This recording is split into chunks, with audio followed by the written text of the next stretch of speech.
Hello everyone. Last inside Star Citizen, CRT was talking about new driving physics. I am very interested in this because so far in year 11 we only have arcade cartoon style driving physics in Star Citizen. I am not expecting perfect driving physics like in iRacing or ACC, but a game like Star Citizen should drive for more than pure comedy. For 320, we've got some really exciting improvements to the ground vehicles. We've got a brand new time model, and this is based on the Pajaka model. It allows us to create a lot more kind of fidelity within the physics for the ground vehicles. So we've got a curve of forces that allow us to control how the vehicles feel and basically how much grip they have when you try and turn a corner in these vehicles. So it gives us a lot more fidelity, a lot of control, and this has allowed us to remove a lot of the old arcade mechanics that the old ground vehicles had, which kind of restricted their movement, which is why they felt quite floaty before. I want to check out if we can still drive up a 80-degree slope.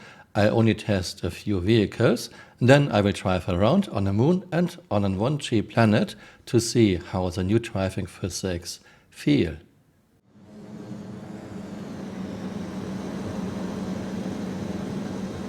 We can still survive any fall. Yes, this is DIMM, a moon with 0.36 or 0.38 G. Still, you wouldn't survive this in real life, even on an 0.36 G planet or moon.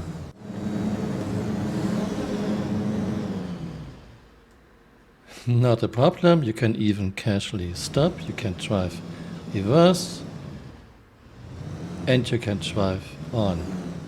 Easy. Let's try some other vehicles. Now we have an Ursa rover, same spot. Yeah, it's going up very slowly and not a chance.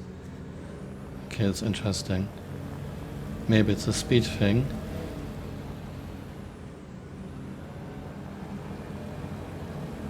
Very slow. Already starting to slow down and not a chance anymore. In the past, before 3.20, this was very easy to do. You can still drive up here. It's not as steep. Come on, you can make it. Yeah, here it still works. Crackhead PTV, same spot. Yeah, it's already slowing down and cannot get up. Yeah. So something changed for Ursa and PTV. Normal Cyclone, no RC.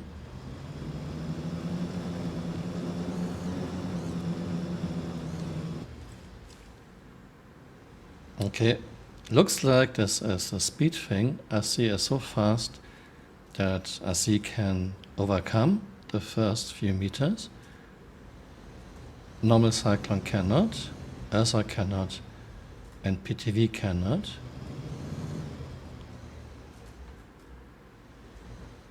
Let's try again.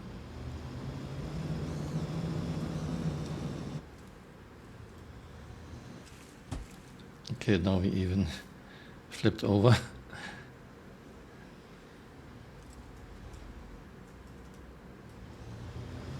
Okay, one more time. Just not enough speed to overcome the first few meters. Okay, this might be it. One more time, Cyclone RC. Yeah, it accelerates way faster. You can easily drive up,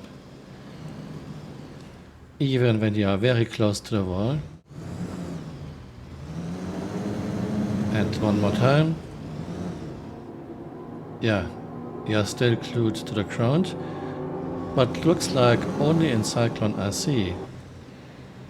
Normal Cyclone doesn't work anymore.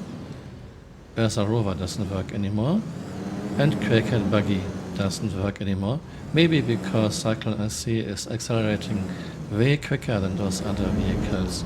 So you are on the slope at once, and then you are glued to the slope. Now we have an Ursa rover and it's gotten dark.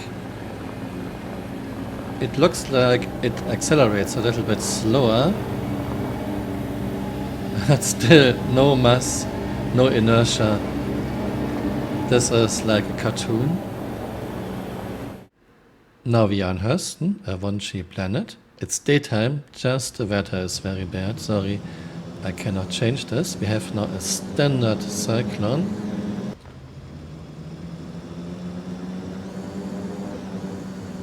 Yeah, look at this. And look at this. Again, Hurston, 1G planet. I changed location. It's daytime, but it's still very cloudy, very overcast. Okay, CRG did something, but it's still sliding around like crazy. And CRG removed no clip from those stones, boulders. Oh, look at this. Not how a vehicle would behave. And again, are you self-uprighting? Yes, this time you are, because this is an arcade game. Yeah, look, a 1G planet.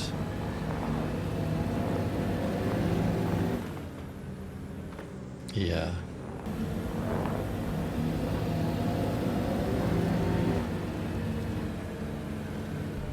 Okay, and now we are rolling over because we are hitting very, very small boulder. And this time, no self-upright. Oh, yes, you just have to wait.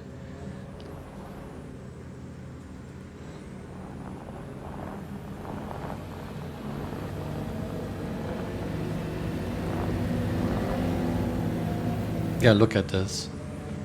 1G planet. I guess I can stop testing this. And here's our result. Greycat PTV, base, Cyclone, Ursa rover cannot drive up an 80-degree slope anymore. Cyclone RC still can, I guess because Cyclone RC is accelerating very quickly. She is very quickly on the slope, and then she is still glued to the slope. My conclusion is, changes to driving physics and 3.20 are a step into the right direction, but a very small step. Most vehicles are now accelerating a bit slower. Contrary to what CRG said, I cannot feel more grip. Cyclone RC can still drive up an 80-degree slope. Base Cyclone, Ursa rover, Greycat PTV, and I guess the other vehicles cannot anymore. And in my opinion, this is the biggest problem. Vehicles, ships and wrecks still have no mass simulation. They have the mass of an empty paper bag. There's no inertia, no feedback for the driver. It just doesn't feel right. Because of this, no mass simulation, vehicles still change their vectors like crazy. It can be hard to even drive in a straight line. Vehicles can spin in real life, of course, but they don't abruptly change their vectors because real-life vehicles have mass and inertia. It is still way too easy to roll a vehicle, while in real life this takes some effort. Again, yes, I sound like a broken record. No mass simulation, mass of an empty paper bag, a very small stone can turn your vehicle over. We have this arcade self-uprighting in Star Citizen, which is very immersive braking, and it wouldn't be necessary if vehicles wouldn't roll so easily. Driving physics in Star Citizen are still poor arcade. A game like Star Citizen should try for more than just cartoon physics. No one is asking for perfect physics, of course, but poor cartoon physics are bad, especially for a game with $600 million in year 11. I can only assume the people working on those new driving physics didn't have enough time. My rating for the new driving physics is a 2 out of 10. I hope you found this interesting. Let me know what you think in the comments below and see you next time. Bye. Auf Wiedersehen. We are starting with my character standing just in front of the threads. Okay, Flicker, please move forward. Yeah, you are just getting tracked along. More, please. You take no damage, you are just getting tracked along. Okay. This is done. Hey, you're still here. You might want to join me on Twitter. My Twitter account is Camural_SC.